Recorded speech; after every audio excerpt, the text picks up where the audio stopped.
To those of you who are taking the bar examination, just a few words before we start. Number one, you have to focus on the review. Importante yung focus eh. Because if you are not, focused on it, there are so many disturbances. Then what will happen to you as you undergo the bar review? Dapat nakafocus eh. Overconfidence will kill you. I know of two people who took the bar examination, but both of them failed because of the fact that they were probably very confident. One of them, a graduate of one of the leading universities of the Philippines, an honor graduate, but probably that fellow thought that they could even top the bar examination or pass the bar examination without having focus on it. That fellow failed. But when that fellow took the bar examination for the second time, had focus, he placed number 1. So, focus lang eh. Another lady, estudyante ko dati sa matagal na ng konti.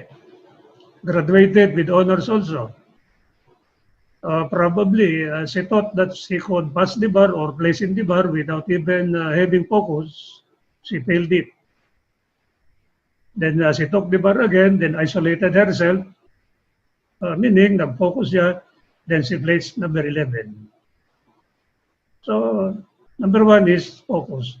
If you can afford to have no problems, then baka pwede. Pero we cannot avoid it eh.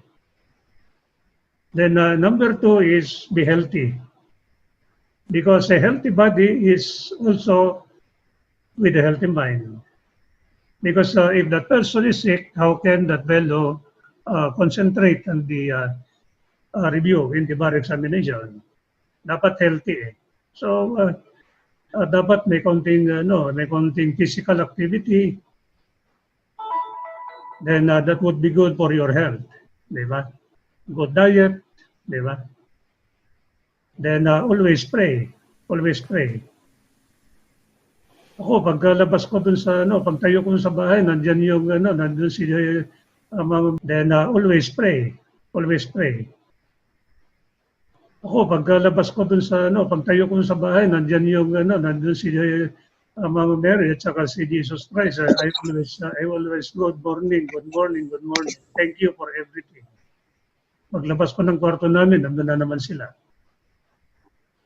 Pagdating ko nun sa terrace, nandun din siya nakaharap sa akin. So I always say thank you for everything. And pray. Dapat laging pray. Saka do not read so much. Do not read so much. Read only within your capacity to read. Because there are temptations of some people who read as many books as they can. For example, you find out that there are several books in remedial law. Then you gather all of them. How can you concentrate reading on all of them? You will not be able to assimilate. Siguro you pick up 1 or 2. Then you concentrate on them. Meron akong alam, kumpare ko, may rest in peace. Binasa niya 4 na libro sa remedial law, including Francisco. Including Francisco. Alam mo yung Francisco Ruaro, ilang volumes yan. Sabi namin sa kanya, pare, pwede ba isa lamang ang basahin mo? But he never believed us. Did not make it.